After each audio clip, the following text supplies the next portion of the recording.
Hey everyone, welcome back to the channel, welcome back to another video, and today we're back here at the local McLaren dealership. The brand new Artura, I guess their demo model, has just arrived here in the showroom, so we're going to go in just a second here and check it out. Take it out as best we can. It looks like there might be some actual customers kind of hanging around the car, so I'll try to film hopefully as much as I can. But yeah, if you guys saw my previous video where I kind of did the first reactions after the announcement, I said as soon as they had one I'd come and check one out, so I won't go into super great detail. If you want to see like all the information, go check out my other video.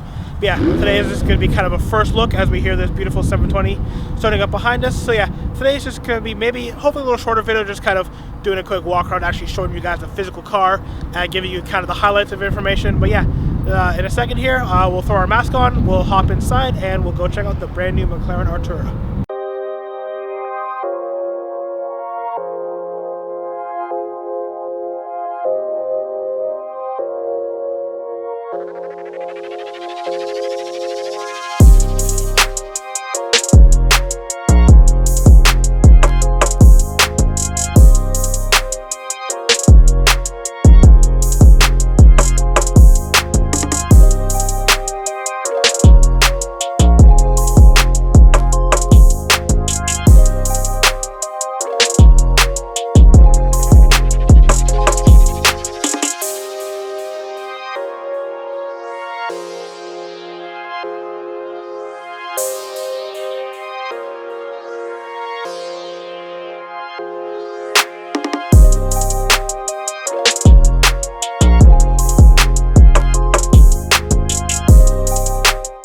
Alright everyone, so the McLaren Artura, as I mentioned in my last video, completely brand new car for a McLaren. Features a new 3-liter V6 twin turbo, made it to electric motor, so this is kind of McLaren's, well, first affordable hybrid supercar. Of course, they already had the likes of the P1, which was kind of crazy. But just to point out, I guess, a couple of things that I couldn't touch on in my, my last video. As I mentioned, it does have the 3-liter V6, which you can't really see too much in there, as with most McLarens. But if you look at the back here, you notice I mentioned before, it has a 2-center exit rear exhaust. But then on the top of the car right here, it also has what looks like a third exhaust. That's not actually exhaust, it's actually what they call the heat chimney.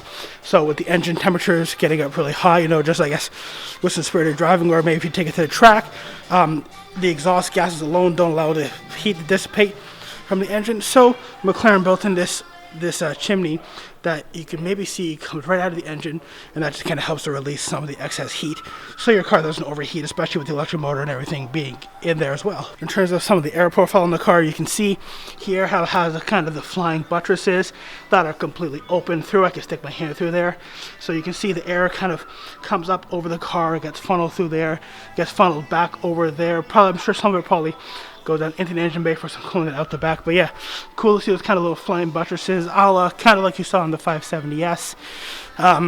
You can see, you know, it takes the big side vents as well, and you can see there's kind of a smoother air profile, whereas like the 720 kind of has the cutout inside the door handle. This car's a little bit more practical.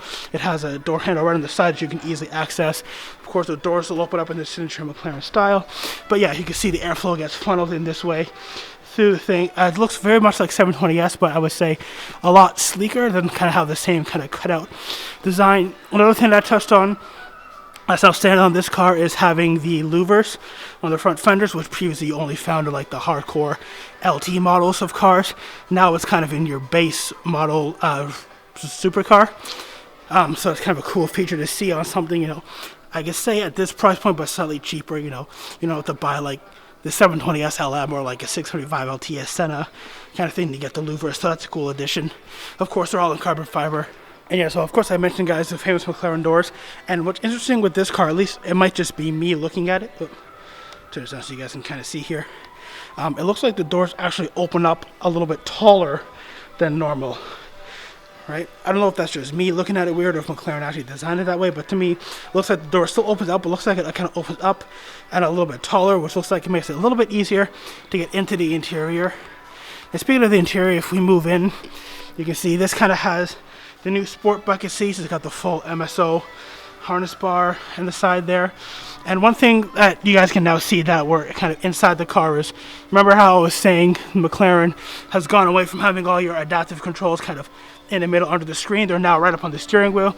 So you can see you have your handling on this side, you have your powertrain over on the right side there. So you can see when you're sat in the car, you know, you're sat kind of right here, your hands are on the wheel. You can easily just with your kind of your fingers right, you know, as you're going along, adjust all your settings here, you know, to kind of reach over, fumble around over there as well, and then you're pretty much just good to go like that. As for the layout of the interior, yeah, it is kind of 570s. You know, it still retains obviously that style that we know and love from McLaren's. I'm not sure exactly which interior this is. I would think it's kind of more the sporty interior, just based off the seats and everything. But yeah, you can see very nice interior, very of course McLaren. You still have that nice central screen in the middle there, your start stop button, all your drive selector modes right in the middle, basically where you'd all expect them to be. But yeah, really the only change in this interior, guys, is having your handling and powertrain controls right up here behind the steering wheel instead of kind of down in the middle.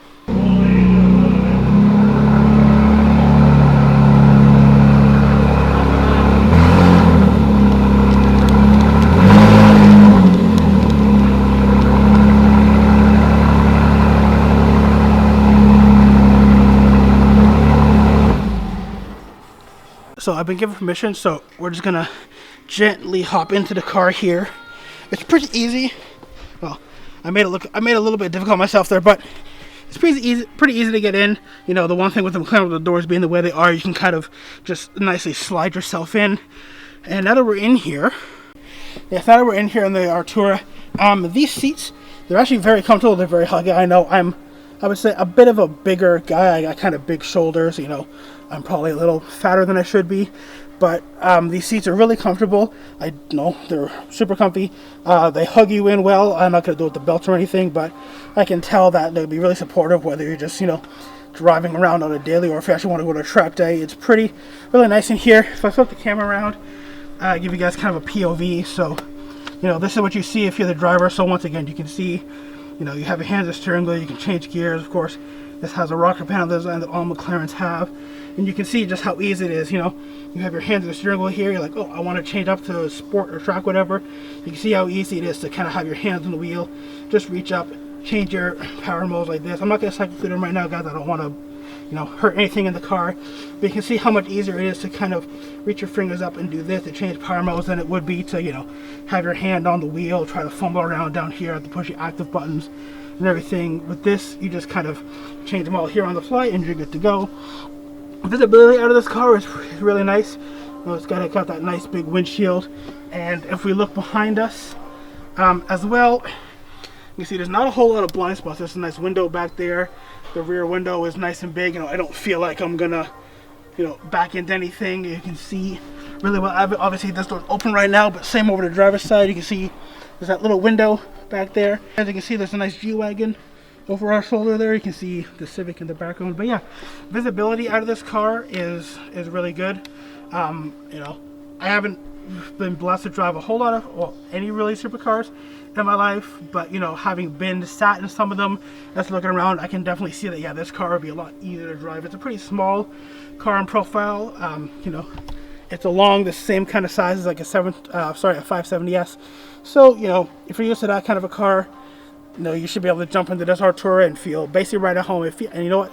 The good thing is it's a completely brand new car, but it feels just like a McLaren. And of course, being a new lightweight car, I was just playing with the door a little bit here. And, you know, if you want to know how to get out, I'm not going to close the door right now. They had it open. But you can see there's a little strap pull there. So, again, in the name of weight saving, instead of having a complicated electrical door system in there, you just have this little strap. And then, of course, you would pull the door open. You can see there on the passenger side as well. There's even a little kind of symbol to say this is where you open your door. So yeah, again, everything's really focused in this car. It's a really focused driver's car. And yeah, it's just a really cool place to be. So that's, I think, gonna kind of complete it for this tour of the McLaren Artura. Alright guys, and to get out of the car, like I said before, you know, it's pretty easy to get in and out of these vehicles. So I'm gonna try to do this kind of one-handed while holding the camera. But basically all you want to do when your feet are at the pedals, you just kind of slide your left foot out carefully slide yourself out of the car, put on the ground. The good thing is you can kind of hold on to the carbon tub here, gently pull yourself out, and boom, there we go, we're out of the car. And one more thing to touch on, guys, while we're here, just you can see McLaren, they're known for their kind of, I guess, bigger trunk spaces in the supercar market. So you can see their Artura is really no different. Again, not as big as like a regular consumer car, but you can probably fit, you know, one decent sized luggage. If you're going on a road trip, you can fit a couple of smaller bags in here, absolutely no problem. And yeah, there you go. There's the kind of the trunk of the McLaren Artura. Not the biggest thing in the world, but also it'll get you by. So there we go. There's kind of, like I said, the quick little tour of the actual physical car, the McLaren Artura. Once again, if you want all the information about the car, I'll link my other kind of full first impressions video. Yeah, really cool to see this here. Big thanks to Pfaff McLaren for allowing me to come in, see the car, kind of show you guys around it a little bit here. And yeah, can't wait to see these start to be delivered in the future. If there's ever an opportunity, I'd love to get behind the wheel of one of these or any other McLarens. So let me know your thoughts with the new Artura in the comments down below. But that's gonna do it for this video, guys. If you enjoyed it, please give a big thumbs up. Remember to subscribe to the channel for more, and I'll see you all in the next one. Bye.